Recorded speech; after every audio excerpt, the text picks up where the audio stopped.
Então vamos lá. A aula de hoje não poderia ser diferente, nós vamos falar sobre o Cristo. Né? Então, vamos começar do começo. Quem é? Por que ele veio? O que ele está fazendo aqui? Para que serve? Para que serve o Cristo? Ele precisava mesmo ter vindo, precisava mesmo ter morrido, precisava mesmo ter acontecido tudo o que aconteceu? Então, como eu falei, hoje a gente vai ler sobre a vinda do Cristo. A gente vai ler sobre a vinda de Jesus. E por que eu estou chamando de o Cristo e não de Jesus? Porque o Cristo ele já está prometido há milênios. Então, muito tempo antes, mais de 4.000, mais de 10.000, não sei quantos mil anos antes de Cristo, antes de Jesus vir à Terra, o Cristo já estava prometido. Deus já tinha prometido enviar um Salvador. E a gente vai ver no texto de hoje, a gente vai ler vários textos, como eu disse, tem muito texto, a gente vai ler a Bíblia hoje, e a gente vai ver que essa promessa ela foi feita muitas vezes a muitas pessoas diferentes, em lugares diferentes, situações diferentes, regiões diferentes, países diferentes. Pessoas que não se conheciam, pessoas que não se viram, pessoas que não sabiam uma da outra, ouviram a promessa de que Deus um dia enviaria o Cristo. Mas antes de a gente começar a abrir a Bíblia e começar a ler sobre o Cristo, eu queria perguntar para vocês sabem o que significa Cristo? Né? O que é o Cristo? Quem é o... Não, quem é a gente já sabe, mas, enfim, o que significa ser o Cristo? Salvador? Ele é um salvador, sim. Salvador do quê? De Do quem? mundo. Como? Do ser humano, do E homem. nós, pecadores. Exato, ele salva a gente do pecado. E o Cristo, ele era necessário? E se era, por quê?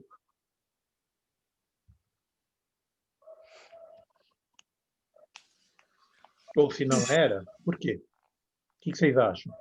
Era necessário? Porque nós estávamos separados de Deus.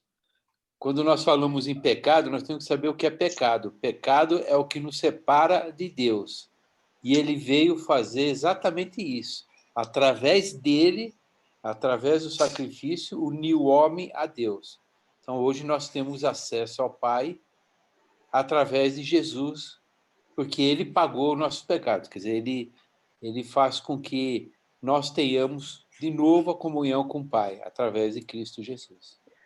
Vamos elaborar um pouco mais a questão do sacrifício. Por que o Cristo precisou ser sacrificado? Por que ele precisou morrer? Porque tem uma dívida. Fala em voz alta. Não, mas fala para todo mundo ouvir. Ah, tá. Então fala aqui perto. Deixa. Deu para ouvir o que a Paula falou? Ela Não. é muito tímida. Ela está meio tímida ali do lado. Não, é porque Tá senão tá tímida. microfonia. Sem derramamento de sangue não tem remissão dos pecados. Exatamente. E a gente tem vários exemplos no Antigo Testamento sobre a necessidade do sacrifício, do derramamento de sangue.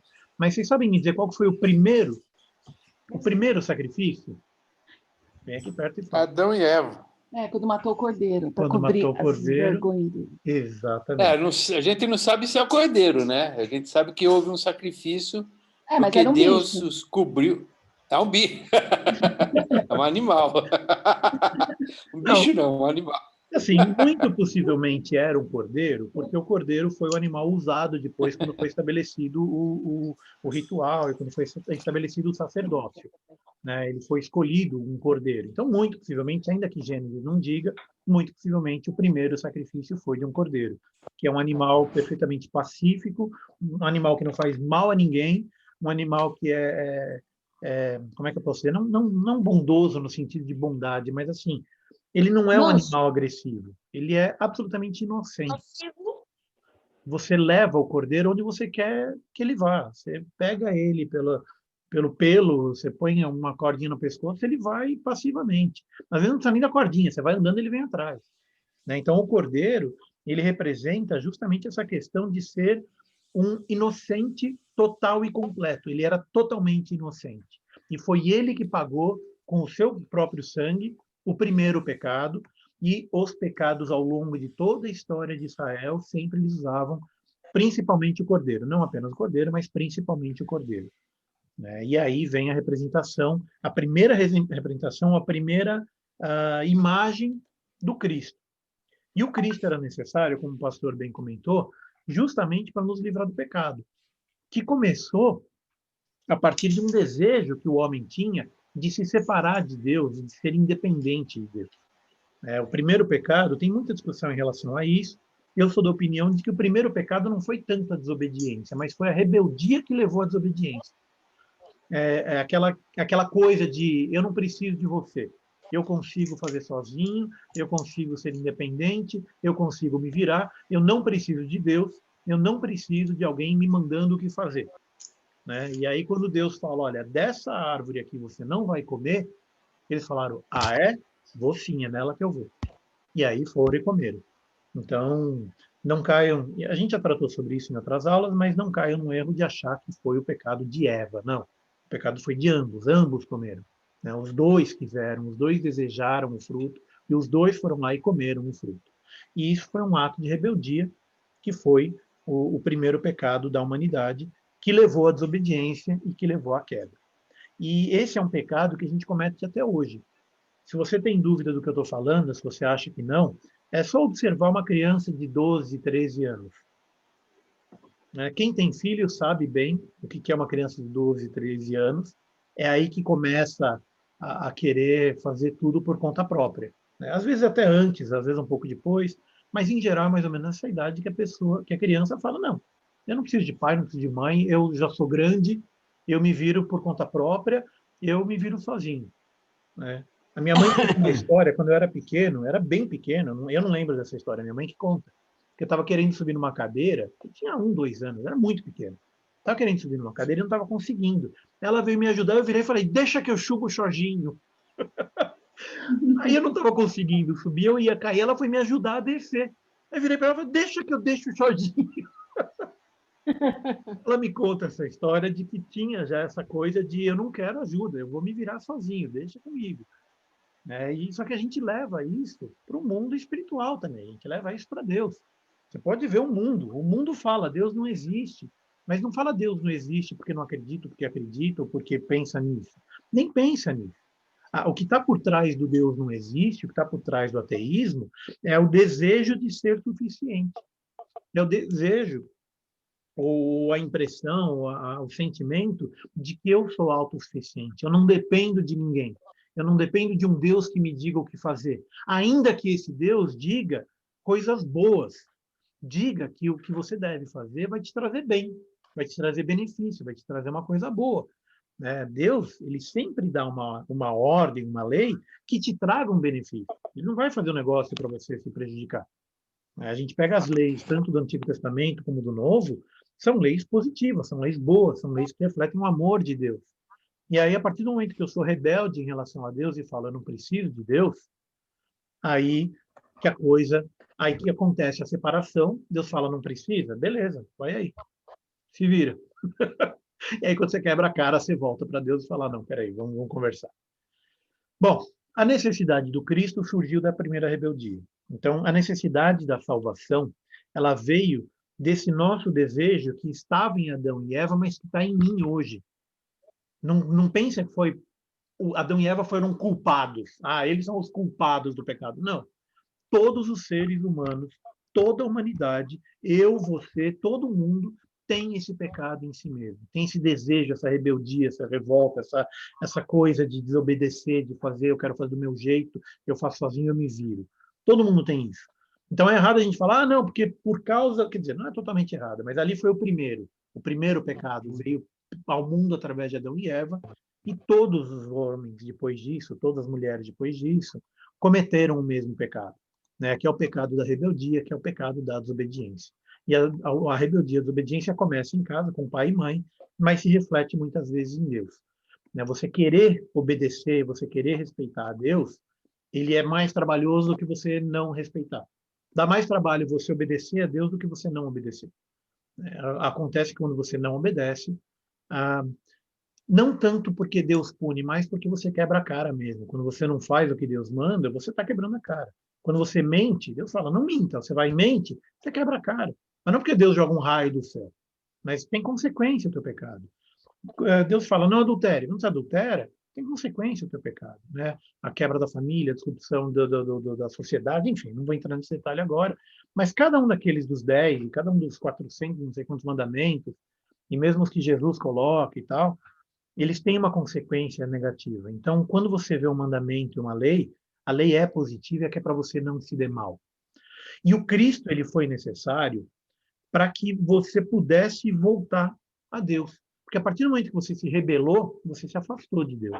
A partir do momento que você negou a Deus, se rebelando ou pecando ou fazendo coisas que são contra o que está na palavra, você fica longe e Deus passa a ser inacessível. De que forma? Qualquer coisa que eu faça não é o suficiente para cobrir o meu erro. Qualquer coisa que eu faça, qualquer bem que eu faça, não é suficiente para cobrir o mal que eu fiz. Cristo é necessário porque ele é o Cordeiro perfeito, ele é o Cordeiro inocente, ele é o Cordeiro que não teve pecado, e por não ter pecado, ele se entregou por mim. E a hora que ele se entrega por mim, ele me dá acesso de volta ao Pai. E o Cristo, ele está prometido há muito tempo. A gente não tem uma ideia de número, mas certamente são mais de 4.000 anos. Alguns dizem que são 6.000 anos, alguns jogam para mais de 10, enfim. Se a gente contar na Bíblia, um por um, do que está lá na genealogia, os anos que cada um viveu, etc., a gente chega aproximadamente em 5.000 e pouco, 6.000 anos. Tá? Mas o fato é que o Cristo está prometido há muito tempo. E é isso que a gente vai começar a ver agora. Então, como eu disse, vamos deixar a Bíblia falar. Abram a sua Bíblia em Gênesis, capítulo 3, verso 15. Quem achou? Lê para mim, por favor. Gênesis 3, verso 15. O que está escrito lá? E porei inimizade entre ti e a mulher, e entre a tua semente e a sua semente. Só o 13? Só o 15? Mas vai até o fim Sim. dele. É a sua semente. Esta te ferirá a cabeça e tu lhe ferirás o calcanhar. Eu estou lendo na Ferreira de Almeida atualizada, ele diz, este te ferirá a cabeça e tu lhe ferirás o calcanhar. Na corrigida, ele diz esta, né? Mas esta, ele se refere à semente. E este também se refere ao descendente. Na atualizada, ele diz, o seu descendente. E este te ferirá a cabeça e tu lhe ferirás o calcanhar. Então, quem que é esse descendente da mulher?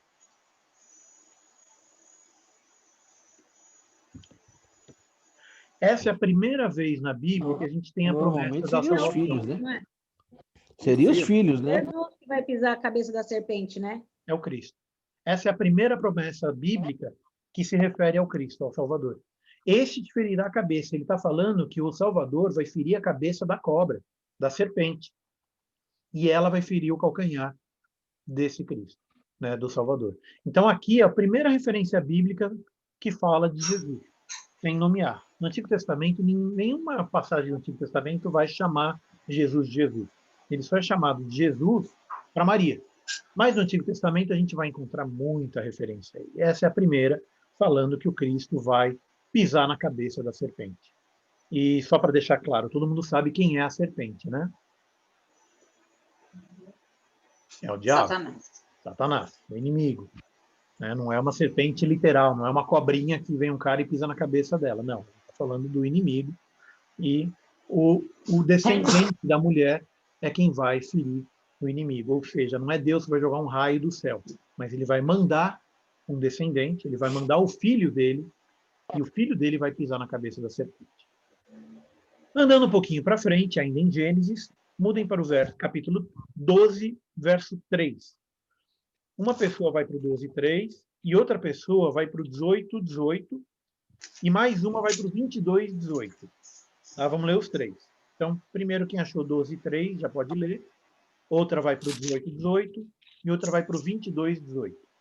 Então, quem achou 12:3? E abençoarei os que te abençoarem, e amaldiçoarei os que te amaldiçoarem, e em ti serão benditas todas as famílias da terra. Então, está aí mais uma promessa. Essa aqui é o início da promessa de Abraão. Vamos ler os outros três, depois eu comento. Então, lê o 18:18 agora.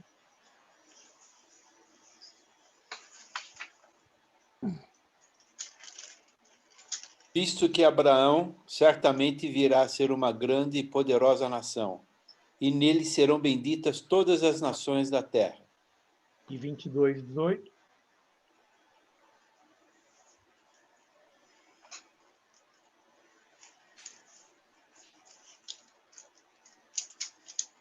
E em tua semente serão benditas todas as nações da terra, porquanto obedeceste a minha voz.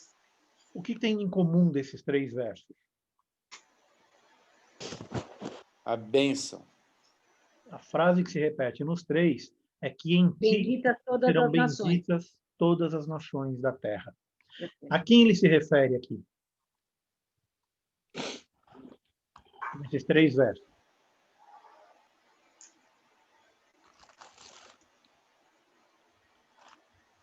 Um pouquinho antes do 12:3, ele fala. Para quem que ele está falando? Para quem que Deus está falando isso aqui? No 12:1 está escrito. Abraão. Abraão. Então, essa aqui é a promessa que Deus faz a Abraão, em que ele vai fazer com que ele seja, que ele encha a terra, né? A geração dele, os descendentes dele vão encher a terra, e nele serão benditas todas as nações da terra. Então, esse aqui é o tipo de promessa, que é daquele tipo que eu já expliquei algumas vezes, que você tem um efeito imediato, um efeito futuro próximo, e um efeito futuro na eternidade. O efeito imediato é para Abraão. Abraão vai ter um descendente. Então, aqui ele não tinha descendente, ele não tinha filho, não tinha nada, e levou 100 anos até que tivesse um. Quer dizer, ele tinha 100 anos quando nasceu o primeiro descendente. Mas Deus estava dizendo que através do descendente dele, todas as nações da terra seriam benditas. O descendente dele, a que Deus se refere, era Isaac?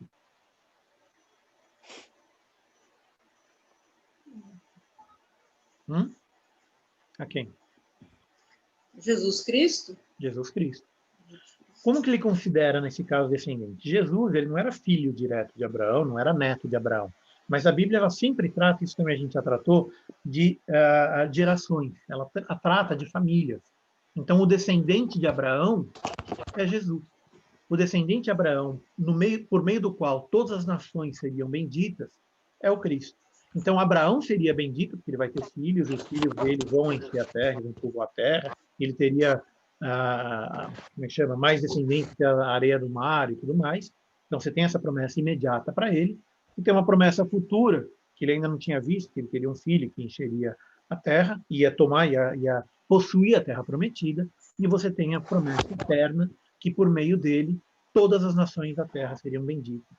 Essa, de novo, é uma promessa do Cristo. Como é que a gente pode ter certeza de que eu estou falando verdade? Vai lá em Gálatas 3:18 e lê para mim. Gálatas 3:18.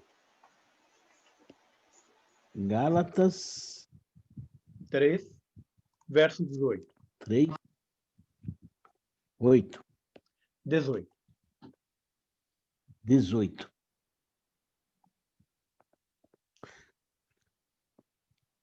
Pode ler.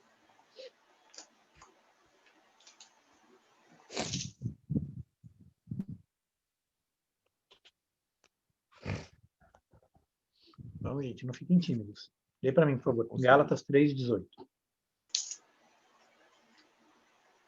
Porque se a herança provém da lei, já não provém da promessa. Mas Deus, pela promessa, a deu gratuitamente a Abraão. Promessa que é essa que ele deu a Abraão, essa que a gente acabou de ler. O que ele estava prometendo ali? Bendita todas as nações da terra. Benditas todas as nações da terra. Tá? Então, aqui já tem uma promessa de Abraão, e a gente pode ver um outro tipo de Jesus, né? Você tem evidências do Cristo, do Salvador, em Gênesis 22.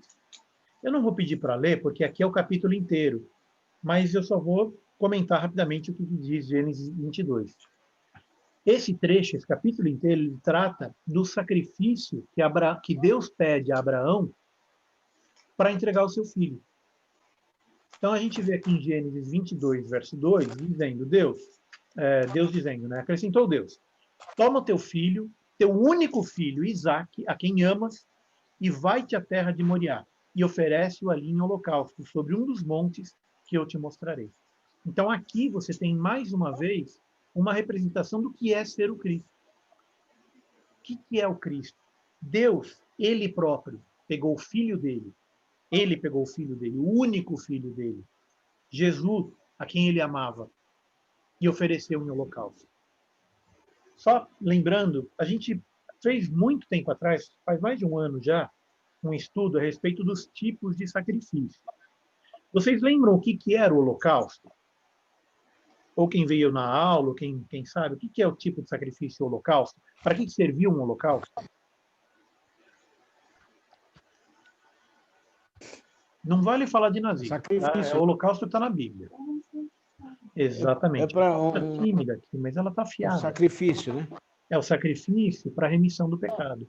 Que você tinha sacrifício Exato. que era dedicado, por exemplo, a uma oferta de agradecimento. Um outro sacrifício que era, por exemplo, o dízimo. O dízimo, oferta, também você tinha um sacrifício ali durante as festas. Você tinha um sacrifício durante a Páscoa. Então, você tinha vários tipos de sacrifício. Então, você tinha oferta queimada, oferta alçada. E no caso do holocausto, era oferta pelo pecado. E nesse caso, ele está pedindo que Abraão entregue Isaque, seu único filho, a quem amas, em holocausto. E Abraão fez o quê? Ele falou, não quero. É assim que acaba Gênesis 2? Não. Ele obedeceu. Exatamente. E aí a gente vê 22:18, que a gente já leu, porque ele obedeceu, né? Nela serão benditas todas as nações da terra, por causa do sacrifício de Isaque. Isaque não chegou a ser sacrificado. A gente conhece já a história, não vou entrar no detalhe, mas o fato é que Abraão livremente quis fazer o sacrifício. No coração dele o sacrifício estava feito. E por causa disso, Deus conhece o coração do homem, e porque ele quis, ele concordou com esse sacrifício, todas as nações da terra foram benditas. Esse sacrifício de Isaque, a gente pode fazer um estudo sobre isso mais apurado mais para frente, mas isso era necessário para que Deus provasse a Isaque. E para que Abraão? Para que Abraão provasse a Abraão. Para que Abraão tivesse firme no coração a fidelidade dele com Deus. Né? E isso serve também como um símbolo do sacrifício do Cristo. Tem um outro exemplo no Antigo Testamento, que é a Páscoa. A gente pode ver em Êxodo 12. De novo, é um capítulo inteiro, não vou ler o capítulo todo, mas vocês conhecem o processo da Páscoa, né? Como é que foi a Páscoa? Como é que aconteceu a primeira Páscoa? Fala para mim. Como é que foi? Só lembrando, né? O pessoal estava lá no Egito, estava querendo sair do Egito e tal. Aí teve as pragas do Egito. E aí, na última praga, Deus envia, né, a questão da Páscoa. Mas como é que ia acontecer isso aí? Conta para mim. Conta para a gente. A Nina já sabe como é que é. Ela está falando lá fora. Como é que é. Dá para ouvir a Nina daí? Bem. Au. Ô, Nina, para quieto. Mas conta aí, como é que ia acontecer a primeira Páscoa? Então, mas como é que era o processo? O que ia acontecer na Páscoa?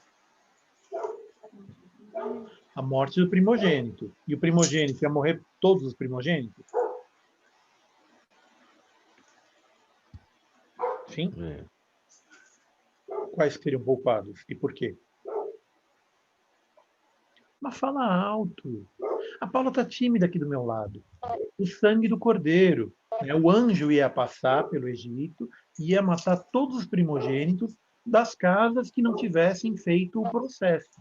E o processo qual que era? Eles iam acolher um cordeiro dentro de casa durante uma semana e após uma semana eles iam sacrificar esse cordeiro, cozinhar, comer ao longo da noite, ia comer tudo que pudesse comer ao longo da noite. De manhã, eles já iam comer com o cinto cingido, né? Eles iam comer vestidos para sair e passar o sangue do cordeiro nas portas, né? No beiral das portas e tal. E o anjo, quando ele passasse pela casa que tivesse o sangue do cordeiro no beiral da porta, ele ia passar direto por aquela casa e aquela casa não seria afetada. Então, era esse o processo da primeira Páscoa. E aí a gente vê de novo o símbolo do cordeiro, a gente vê de novo o símbolo do sacrifício e a gente vê de novo a redenção. Qual que é a redenção nesse caso? quem tivesse confiando em Deus, tivesse feito o sacrifício do cordeiro e tivesse passado o sangue, ou seja, o sangue do cordeiro tiraria a punição daquela casa. E o anjo da morte não mataria ninguém naquela casa. Ele passaria direto ali por cima. Então a gente vê de novo uma representação do sacrifício do cordeiro, do sacrifício do Cristo. Isso a gente vê ao longo de Êxodo 12. Eu não vou ler em detalhes, mas, em resumo, é mais ou menos isso aqui. Né? Cadê? Aqui, ó, no 12:23 ele resume. Porque o Senhor passará para ferir os egípcios. Quando vir, porém, o sangue na verga da porta, em ambas as ombreiras, passará o Senhor aquela porta e não permitirá ao destruidor que entre em vossa casa para vos ferir. Ou seja, o sangue do cordeiro salvou aquela casa e salvou aquela casa da punição. A gente pode ler essa passagem de várias formas, mas a principal é essa, que quem confia no sangue do cordeiro não vai ser punido, ainda que tenha pecado. Eu não sou perfeito. Eu confio no sangue do cordeiro, mas eu não sou perfeito. Eu sou pecador. Eu erro todo dia. Eu sou pecador. Mas confiando no sangue do cordeiro, o sangue do cordeiro é quem tira esse meu pecado. Vamos um pouquinho mais para frente. Eu vou passar 2 versos agora. Uma pessoa abre João 1:29, Novo Testamento, e outra abre em 1 Coríntios 5:7. Quem abriu João 1:29 já pode ler. João 1, verso 29.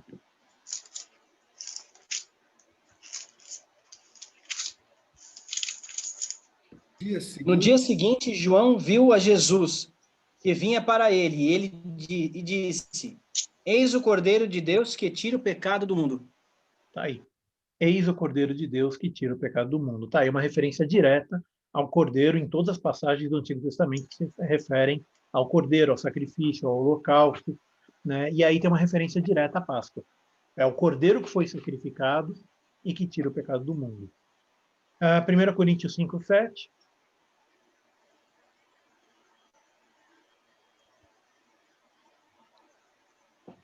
O que diz lá em 1 Coríntios 5:7?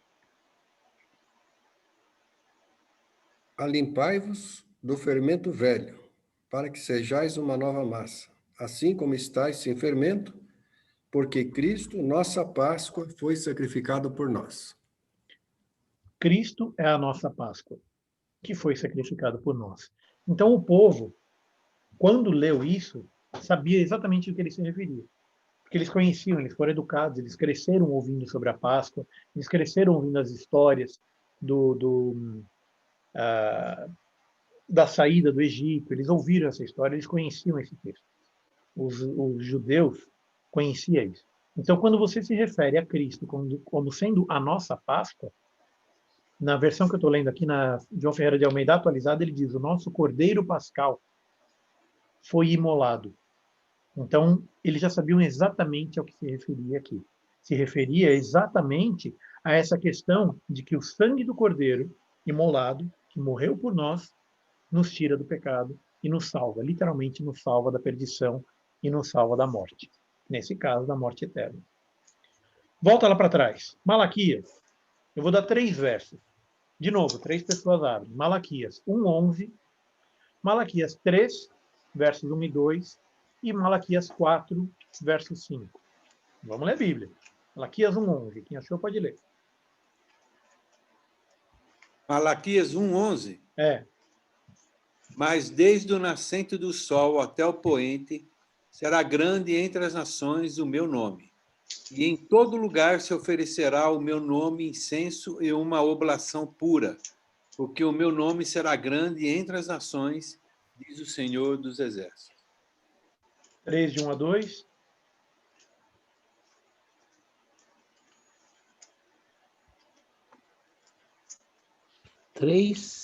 Verso 1 e 2.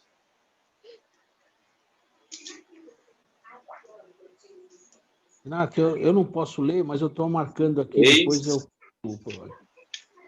Eis que eu envio o meu anjo, que preparará o caminho diante de mim. E de repente virá ao seu templo o Senhor, a quem vós buscais, o anjo do concerto, a quem vós desejais. Eis que vem, diz o Senhor dos Exércitos. Mas quem suportará o dia da sua vinda? E quem subsistirá quando ele aparecer? Porque ele será como o fogo do ouvires e como o sabão dos lavandeiros. De quem que ele está falando aqui? Isso é fácil, né? João, Ele fala também de João, mas João Batista. ele vai enviar o anjo que preparará o caminho diante de mim. E de repente virá ao seu templo o Senhor, a quem vós buscais. O anjo do concerto. Aí ele está falando de Jesus, a quem vós desejais. Mas quem suportará o dia da sua vinda? Porque ele vem como o fogo do ourives. O que faz o fogo do ourives e o sabão do lavandeiro? Para que serve o fogo do ourives e o sabão da lavadeira? Para moldar? Limpar, purificar.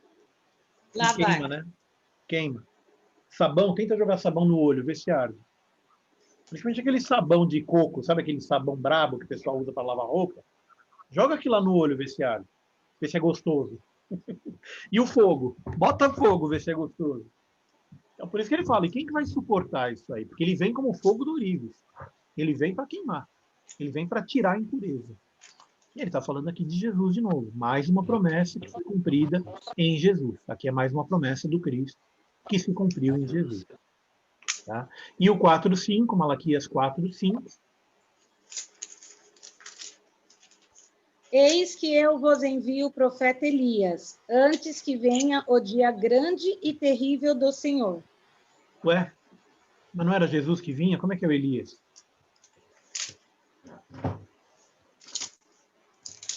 Antes que venha o dia grande. Não é isso? Não, mas Elias já tinha vivido nessa época, né? Como é que eu vou enviar Elias? Como é que funciona isso?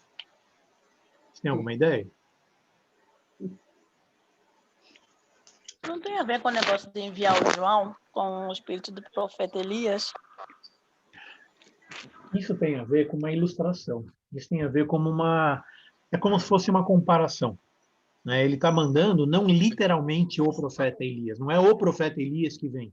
Mas ele está mandando um Elias. É a mesma coisa que eu falar hoje que eu preciso de um Dom Pedro aqui no Brasil. Né? Por que eu preciso de um Dom Pedro? Para, sei lá, para causar a independência do Brasil. É só uma ilustração. Né? Mas não é que eu estou mandando... É uma metáfora, exatamente. Não é literalmente o Elias, mas ele está mandando, eis que vos envio o profeta Elias. Ou seja, a pessoa que vem, ele vai ter os mesmos atributos, a mesma função, a mesma forma, e vai trabalhar mais ou menos do mesmo jeito que Elias. Elias, ele próprio, se você for ler a história inteira de Elias, ele é um tipo de Jesus. Você olha para Elias, e ele também opera em muitas formas como Salvador, e algumas vezes como punidor. Né? Em algumas situações, Elias puniu, jogou fogo do céu e aquela coisa toda, mas ele veio também para salvar o povo da mão enfim, de quem estava perseguindo. Então, Elias, ele próprio, é uma representação do Cristo. E aí que vem a referência. Eis que vos envia o profeta Elias, ou seja, quem vem, vem como veio Elias. Diga, quem ia comentar alguma coisa? Jesus fala de Elias, né? Oi? Jesus comenta em Elias. Sim. Ele fala lá em Mateus 11:14, e se quereis dar crédito, este é o Elias que havia de vir. Quem tem ouvido para ouvir, que ouça. Tá aí de novo uma referência. Então, isso aqui não é uma justificativa para o pessoal falar que tem reencarnação. Ah, Elias reencarnou em Cristo. Não, não é isso. Não é isso. Isso aqui é uma metáfora, isso aqui é uma forma, uma ilustração, é uma analogia, vamos dizer assim. Então, é Cristo como sendo um Elias. Tá? Esse o pastor Ricardo falou, qual é o versículo? Mateus 11, versículo 14.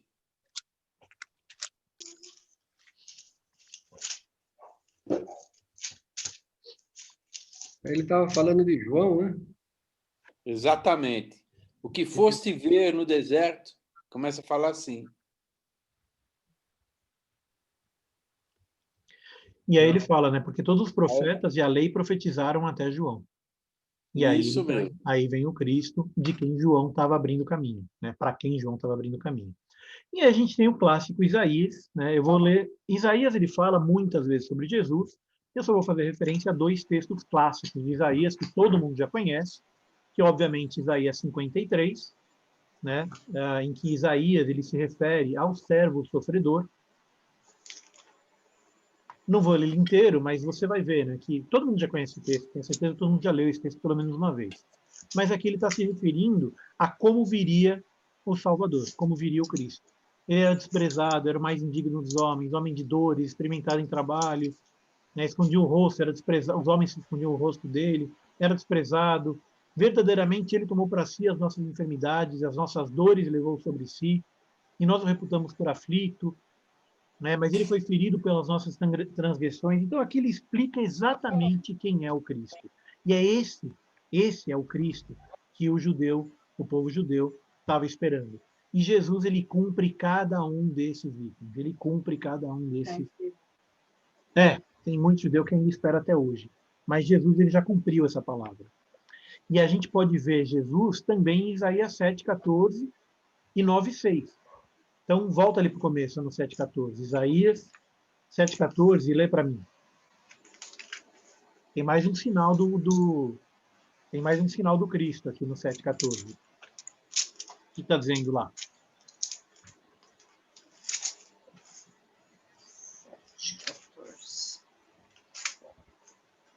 Portanto, o mesmo Senhor vos dará um sinal. Eis que uma virgem conceberá, e dará à luz um filho, e será o seu nome Emanuel. Uma curiosidade em relação ao idioma, Emanuel e Jesus, eles têm praticamente o mesmo significado. Tá? Então, são formas diferentes de dizer a mesma coisa, que é aquele que salva. Emanuel, ele é Deus conosco, mas ele tem, se você for pegar o significado de Jesus e Emanuel, eles são significados semelhantes. Né? Então, será seu nome Emanuel. Ele está aqui de novo se referindo a Jesus. Emanuel é muito mais um título do que um nome.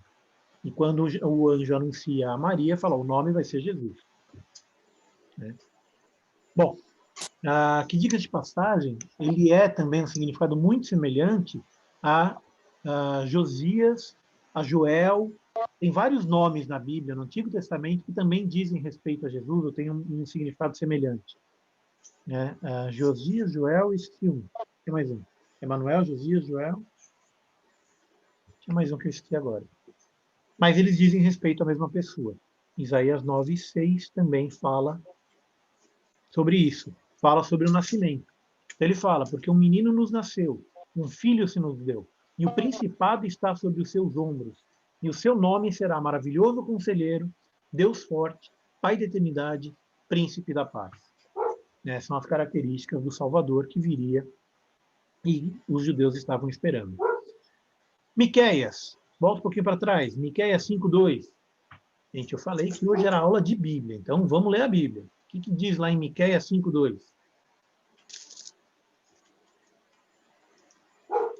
Miqueias é um livro que a gente lê muito pouco, né?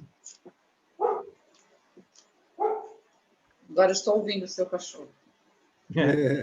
É a Nina querendo participar da aula.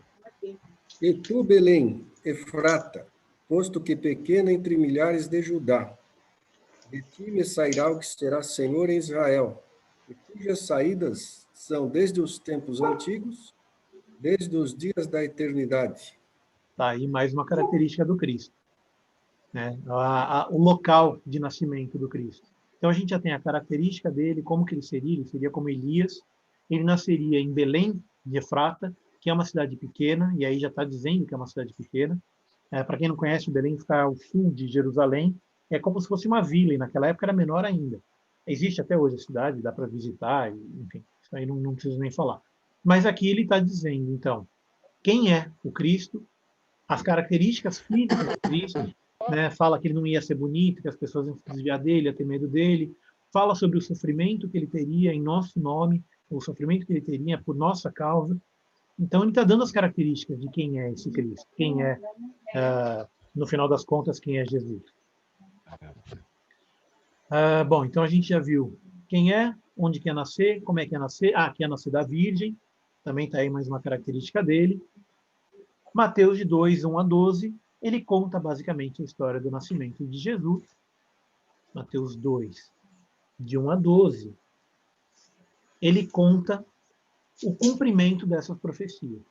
Então ele fala que nasceu Jesus em Belém da Judéia, cumpriu a promessa, né? Nasceu numa forma pobre, mas ele nasceu entre os reis, ele foi recebido por reis, né? Que são como é que chama, os magos que vieram do Oriente para recebê-lo e tal, enfim. Várias dessas características que a gente foi lendo agora se cumpriram no nascimento de Cristo, e a gente consegue ver isso em Mateus 2, de 1 a 12. Então ele fala, nasceu em Belém, e perguntarem onde é nascido o rei dos judeus, porque vimos a estrela, e conta a história da estrela e tal, em que encontraram, né, a Jesus, e quando encontraram a Jesus, no 11, Mateus 2, verso 11, e entrando na casa, acharam um menino com Maria, sua mãe, e prostrando-se, o adoraram, e abrindo seus tesouros, lhe ofereceram dádivas, ouro, incenso e mirra, também estava prometido. Que mais? Vamos lá, vamos ver mais. Ageu. O que Ageu fala a respeito do Cristo? Ageu 2, de 6 a 9. Ageu, ele conta um pouquinho do para que serve Jesus. É uma das perguntas que eu fiz no começo da aula. O que Ageu fala a respeito do Cristo? Por que Cristo era necessário? A Paulo achou que eu falei de uma forma desrespeitosa. Então, mas assim, é importante que a gente saiba por que existe o Cristo. Por que eu preciso ter o Cristo? Por que ele veio? Qual que é a função do Cristo? Lê lá, Ageu 2, de 6 a 9. Porque assim diz o Senhor dos Exércitos: ainda uma vez, daqui a pouco, e farei tremer os céus e a terra, e o mar e a terra seca. E farei tremer todas as nações, e virá o desejado de todas as nações, e encherei esta casa de glória, diz o Senhor dos Exércitos. Minha é a prata, e meu é o ouro, diz o Senhor dos Exércitos. A glória desta última casa será maior que a da primeira, diz o Senhor dos Exércitos. E neste lugar darei a paz, diz o Senhor dos Exércitos.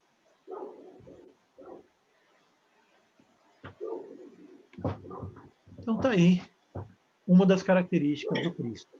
E um ponto importante desse trecho é a parte que ele fala que essa casa será superior a outra casa.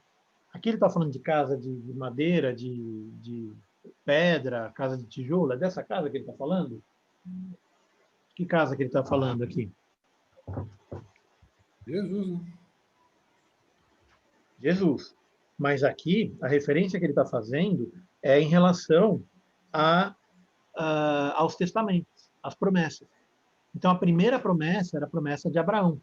E aí a casa de Abraão, que foi a promessa de Abraão, que ia crescer, frutificar, espalhar, etc. E todas as promessas que ele fez depois para o povo, depois quando ele fez a promessa de novo para Moisés, né? Então, essa estrutura, ele tinha o que Paulo chama de a lei. Então, você tem a lei se contrapondo com a graça.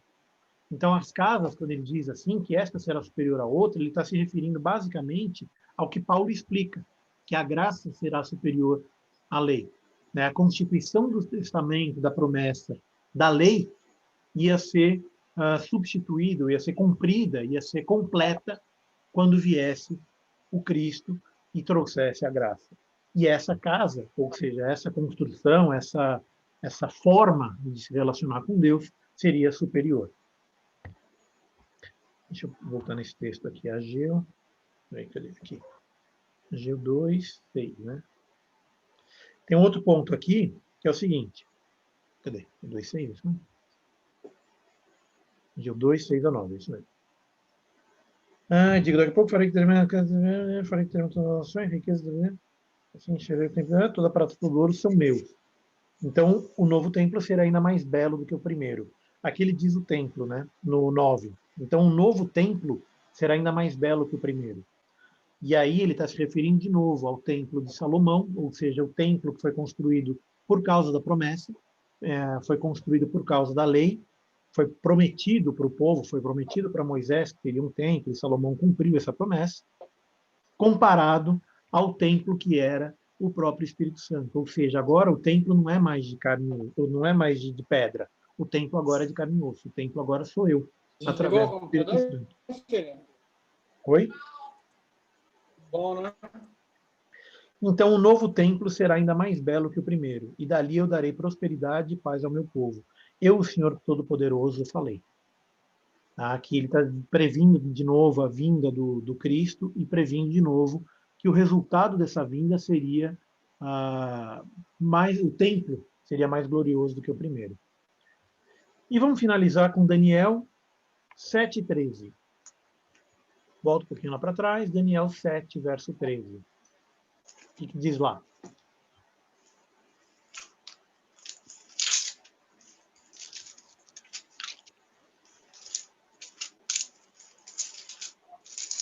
Sete 13? 7, Três. verso 13. 13. Eu estava olhando nas minhas visões da noite, e eis que vinha nas nuvens do céu como o filho do homem, e dirigiu-se ao ancião de dias, e o fizeram chegar até ele. E no 14, lê mais um pouquinho, no 14 também. E foi-lhe dado o domínio e a honra e o reino, para que todos os povos, nações e línguas o servissem. O seu domínio é um domínio eterno, que não passará, e o seu reino, o único que não será destruído.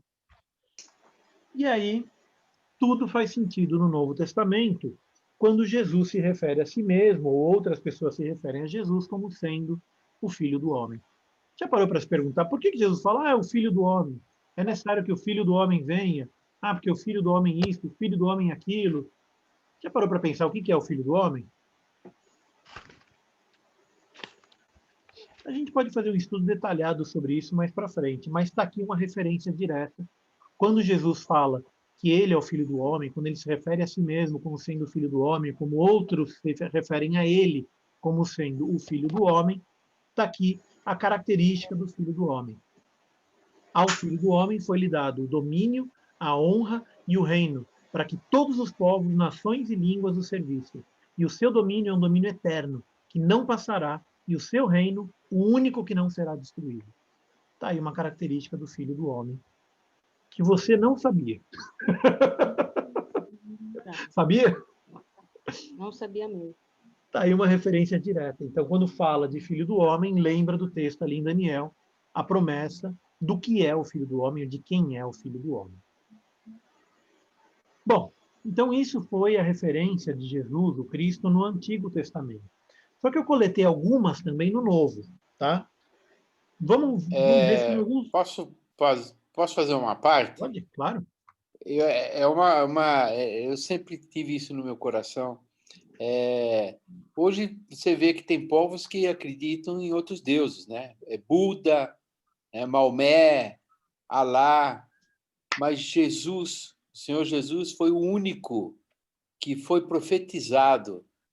O nascimento dele, detalhes do nascimento dele, de uma virgem, o local do nascimento e o mais importante, Renato, foi revelado lá em Salmo 22 como ele iria morrer.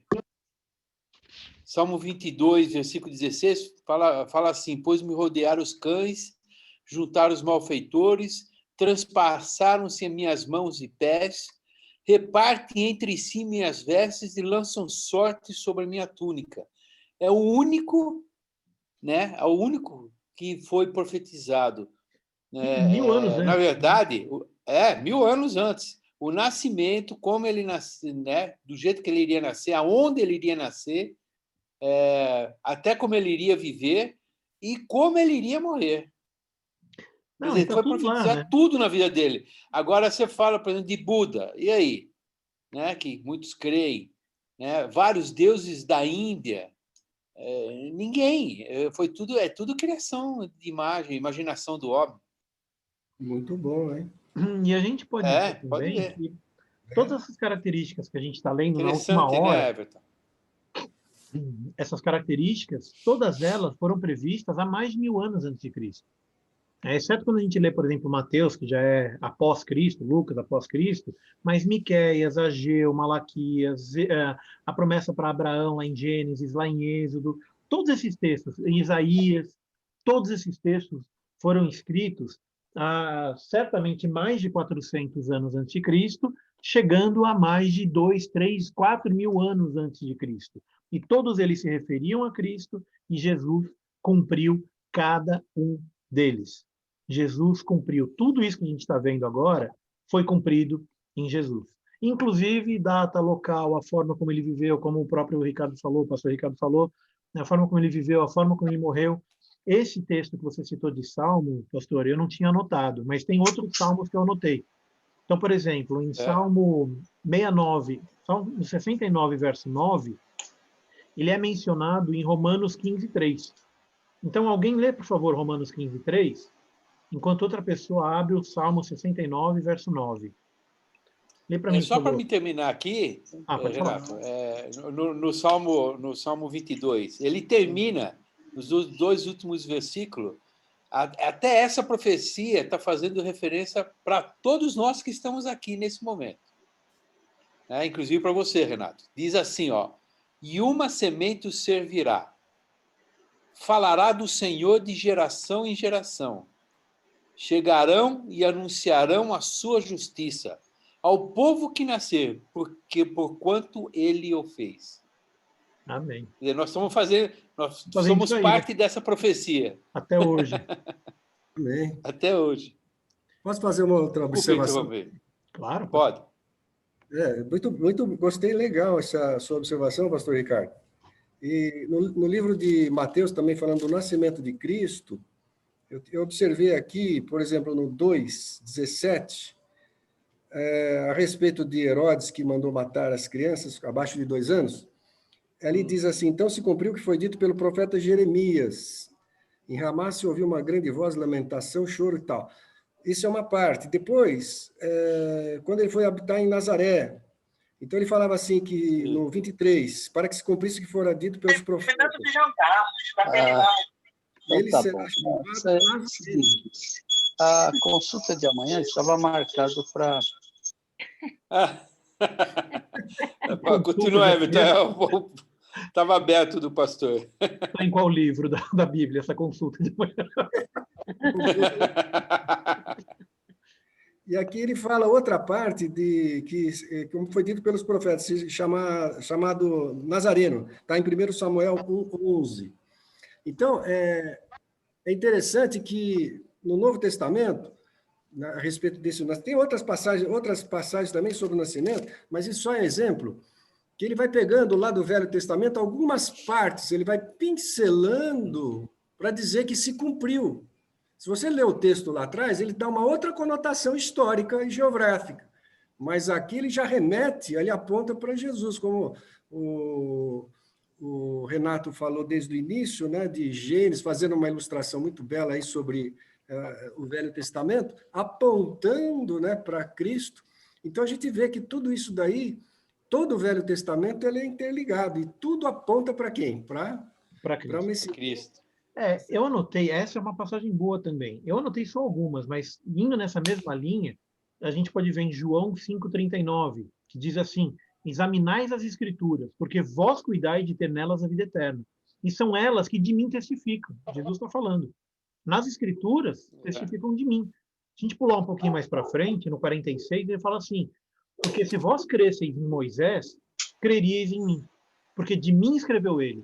Então, Jesus está falando, Moisés escreveu de mim. Mas se não crereis em seus escritos, como creais nas minhas palavras? Como crereis nas minhas palavras? Isso está em João 39. Desculpa, João 5, 39 e 46. Tem mais. Lá em Lucas 24, 44, diz assim, são estas as palavras que vos disse quando ainda estava convosco, que convinha que se cumprisse tudo o que de mim estava escrito na lei de Moisés, e nos profetas e nos salmos. Romanos 15, 3. Eu estou falando um atrás do outro agora, porque é muito. Eu escrevi só alguns, tá? Então, ó, a Bíblia inteira. A Bíblia inteira. É esse ponto que eu quero que fique queimado no coração de vocês. A Bíblia inteira fala de Jesus. O Antigo Testamento fala de Jesus, o Novo Testamento fala de Jesus. Né? E eles falam o que, por quê, como, quando. Então, aquelas perguntas que eu fiz no começo da aula, tá aí as respostas. Né? Quem é o Cristo? Para que veio o Cristo? Por que ele precisava ter vindo? Por que ele precisava ter morrido? Está aí. Isso tudo que a gente está vendo responde essas perguntas. Né? Cristo, o Cristo esperado, lá no Antigo Testamento, é Jesus. Jesus é o Cristo. Que vem em Romanos 15, 3, ele diz assim: porque também Cristo não agradou a si mesmo, mas como está escrito, sobre mim caíram as injúrias dos que te injuriavam. Onde está escrito isso? Salmo 69, 9. Quer ver? Deixa eu abrir lá. Salmo 69, 9. Pois o zelo da tua casa me devorou, e as afrontas dos que te afrontam caíram sobre mim. E chorei e castiguei com jejum a minha alma, mas até isso se me tornou em afrontas. Pus por veste um pano de saco e me fiz um provérbio para eles, bom, e assim por diante. Então, aqui no Salmo 69, 9 e 10, ele também tem uma referência direta a Jesus. Hebreus 7, 8. Diga. É aquela passagem que, quando Jesus é apresentado no templo, também fez menção, né, da profecia, que falou que ia traspassar, que falou para Maria, como também ele morreria, né? Confirmou essa passagem, né? Acho que de Isaías, não é? Também. Então, assim, a gente pode ver que tem muita coisa no Novo Testamento se referindo ao Antigo e mostrando que Jesus é o Cristo. A gente pega as cartas de Paulo, eu até tentei evitar um pouco, porque a gente vai estudar elas no ano que vem. Mas a gente tem muita carta de Paulo que explica que Jesus é o Cristo, dando exemplos do Antigo Testamento. Né? O conforme está escrito, isso também já mencionei outros dias, toda vez que Jesus fala, conforme está escrito, conforme ouviram dizer, vocês conhecem, ele está se fazendo referência ao Antigo Testamento e mostrando o Cristo. Em Hebreus 7, eu perdi a referência, não é 7. 7, 8? Não. Faltou o capítulo, aqui é verso 7, 8. O capítulo é... Só um instantinho que eu acho ele aqui já. Aqui, Hebreus, onde ele fala de Melquisedeque. Em Hebreus, ele explica que Jesus vem da linhagem de Melquisedeque, que é uma referência direta a Gênesis 14, que também se encontra em Salmo 150. Vocês percebem que a Bíblia está toda ligada e gira em volta de Jesus? Aqui, achei, ó, no 10. No 10. Hebreus 7, verso 10. Porque ainda ele estava nos lombos de meu pai, quando Melquisedeque se lhe saiu ao encontro. Então, ele está fazendo uma referência ali a Jesus. E aqui, certamente, como diz, ali, porém, aquele de quem se testifica que vive, e para assim dizer, por meio de Abraão até Levi, que recebe dízimos, pagou dízimos, porque ele ainda estava nos lombos do seu pai, quando Melquisedeque lhe saiu ao encontro. Aqui, de novo, ele está fazendo uma referência a Gênesis 14, essa passagem de Melquisedeque, que se explica em Salmo 150. Cadê Salmo 150?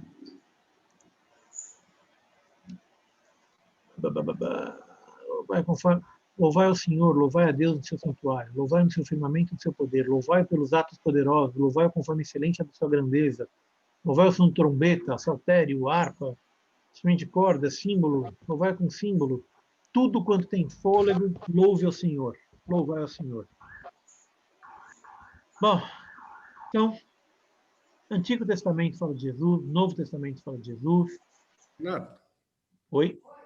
Tem aqui também no livro de Atos, capítulo 8, versículo 26 em diante, que fala sobre Felipe e Eunuco. Ele falou justamente que o Eunuco estava lendo um livro. É exatamente isso que eu estava procurando, Everton. Exatamente isso. Isaías, né? Exatamente. Isaías 53, que foi levado como ovelha ao matador e tal e tal. E depois, mas de quem? Ele perguntou, mas é difícil você ler a Bíblia sem uma orientação, não é? Ou alguém para explicar pelo Espírito Santo, porque a letra mata, mas o Espírito vivifica. Mas aqui, Felipe, ele estava cheio do Espírito Santo, tanto é que depois que ele falou, ele foi arrebatado. Uhum. Então, aqui... Onde está, Everton? Atos 8, a partir do 27. 26. 26 em diante. E lá, ele abrindo a boca, começou nessa escritura, começando nessa escritura. Ele Isaías. anunciou Jesus. Então, é toda a Bíblia, né? Então é isso, gente. E eu acho que isso aí, eu acho que deu para ficar bem claro o propósito, o que eu queria dizer. Então, é esse o Cristo que era esperado já há milênios. Esse é o Cristo que vinha e que veio. E ele veio para quê? Ele veio para tirar o pecado do mundo. Ele cumpriu as profecias. Jesus, ele é o Filho do Homem, para quem foi dado todo o poder e toda a autoridade sobre todas as como é que chama? Sobre todas as coisas. Jesus, ele veio justamente para cumprir a promessa de que Deus tinha feito lá, desde Adão, Abraão, aos profetas, a Davi, a Moisés, a todos eles, Deus estava prometendo, eu vou mandar o Salvador. E o Salvador veio, e a gente comemora agora, dia 25, a vinda do Salvador. Dia 25, não vou entrar no detalhe do dia em si, mas, em resumo, não necessariamente é a data exata que Jesus nasceu, mas foi a data escolhida para a gente celebrar esse nascimento. Então, é importante que a gente celebre, que a gente se lembre, que a gente fale sobre isso. Espera aí, só um instantinho. Fecha o vidro também. Tá? Começou uma chuva forte, aqui está um barulhão. Então, é importante que a gente celebre a vinda do Cristo, é importante que a gente celebre a vinda do Salvador, é importante que a gente comente com a nossa família o que é o Natal, para que serve o Natal, por que tem o Natal, por que era necessário que o Cristo viesse, né? Para que serve Jesus, para que serve a salvação. Você ir falando sobre isso, aproveitando o Natal para falar sobre isso para a tua família, eu acho que fica muito mais fácil deles entenderem do que você simplesmente falar, aceita Jesus. Não, aceita o quê? O que é para aceitar? Então explica, por que veio Jesus? Né? Qual que é o propósito de Jesus? O propósito de salvação, o propósito de cura, o propósito de libertação, o propósito de retirar o pecado da minha vida, de colocar num caminho de Deus e, finalmente, de me colocar de novo ligado a Deus. Esse é o próprio cerne da religião. A palavra religião significa exatamente isso, religar. Quando eu religo, eu estou, através de Jesus, me ligando novamente a Deus. É por isso que a gente louva e adora e celebra esse nascimento até hoje. Ao longo dos últimos 2020 anos, a gente celebra esse nascimento, porque quem veio não é só o bebê Jesus. Quem veio não foi o Papai Noel. Quem veio não foi só uma criança numa manjedoura. Quem veio foi o Salvador. Foi o Cristo prometido. Que tira o pecado do mundo. Então, esse é o Cristo que a gente espera, com todas essas características do que a gente leu agora, com todas as profecias que falavam sobre ele, e é disso que a gente está celebrando agora, no dia 25, dia 24 à meia-noite, né? Tem gente que comemora 24 à meia-noite, ou no dia 25, e é isso que a gente tem que falar para as pessoas e contar para as pessoas, né? Quem é o Cristo? Quem é Jesus que nasceu? Quem é? Amém? Uma coisa importante, Renato, até para a nossa reflexão. Nós falamos e é importante nós fazermos menção que Jesus Cristo nasceu um dia. Aí eu pergunto, e se Jesus não tivesse nascido, como nós estaríamos hoje? Com certeza sem igreja, sem Bíblias, talvez frequentando templos de deuses, porque os deuses estavam sendo propagados naquele tempo, já tinha, né? E não existiria igrejas. E se Jesus não tivesse nascido?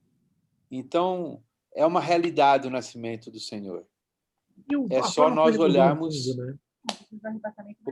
Exatamente. A forma como ele mudou tudo. Né? Eu estava fazendo esse estudo e a primeira coisa que me colocaram aqui foi uma imagem. Se Jesus não tivesse nascido, iria acontecer isso aqui, ó. Vocês conseguem ver? O que é isso? É um alienígena? Dá para ver que isso aqui é um deus indiano. Talvez tá. lá onde tem um Cristo Redentor, Que tem um deus indiano. estaria essa estátua aí.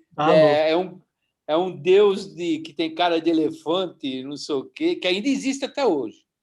Existe um deus Ganesha, que chama. Então, essa reflexão é importante. Não, olha, Natal, não sei, mas se Jesus não tivesse nascido, como é que nós estaríamos hoje?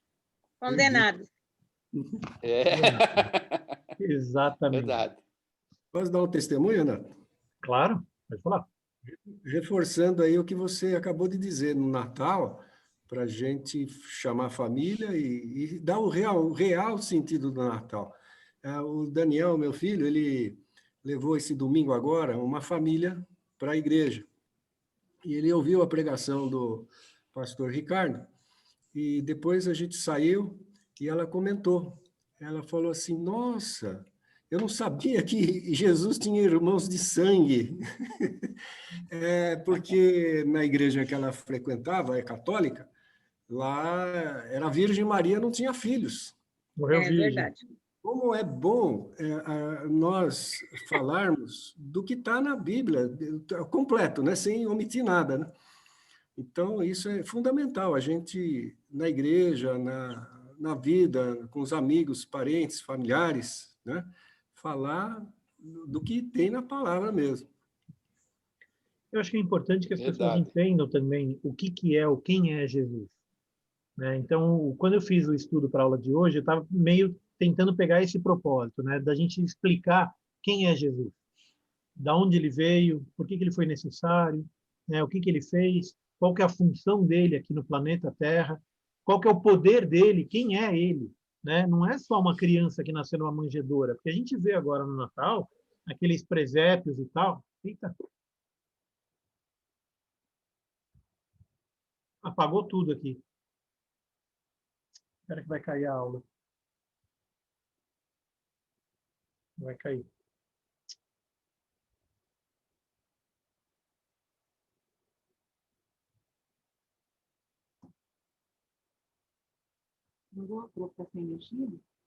Ninguém está me ouvindo mais, né? Fechou o Zoom. Uma cestinha aqui com tipo de um resumo de uma manjedoura e o menino Jesus só vou poder pôr no dia 24, no dia 25, depois que ele nasceu. Ai, ninguém merece. Tá bom? Não, mas é verdade mesmo. Eu venho de uma família católica. Vocês estão me ouvindo? Agora sim. O que houve? Apagou tudo aqui, dá uma olhada aqui em volta. Está apagado. Eu conectei pelo celular O Renato agora. quer brincar de esconde-esconde? Não, e tá só minha cara aqui, até tenebroso, né? Eu falei uma cara de malvada. Bom, pessoal, tá tudo apagado aqui. Eu tô pelo celular, então só voltei para me despedir, para pedir a bênção de Deus sobre vocês, para que nós tenhamos uma semana abençoada. Amém. Lembrem, né, de quem é Jesus, quem é esse Cristo que veio, quem é o Jesus que vai nascer, que nasceu e que a gente celebra há 2000 anos, né, e conta para todo mundo quem é esse Jesus. Quem é esse Jesus e qual é o poder... voltou a luz. O poder que ele tem. Ele não é só uma criança que está numa manjedoura. Eu estava começando a falar, né, que a gente vê, às vezes, no presépio, só um bebezinho, mas Jesus não é um bebê. Ele é Senhor de todo o universo. Ele tem todo o poder, toda a honra, toda a glória sobre todos os domínios, todos os reinos e sobre todas as nações. Então, o que a gente está celebrando é justamente a vinda do Rei Poderoso, o Príncipe da Paz. A gente está celebrando a vinda daquele que vai nos levar de volta para o céu e que vai nos levar de volta a Deus. É isso que a gente celebra agora, no dia 25. E eu peço que Deus abençoe a todo mundo antes que acabe a luz aqui de novo. A paz do Senhor. Deus abençoe. Glória a Deus pelas aulas, viu, Renato? Paz. Eita. Paz, irmãos. Paz, fica com Deus. Paz, a paz e da lida. Paz do Senhor, Deus abençoe.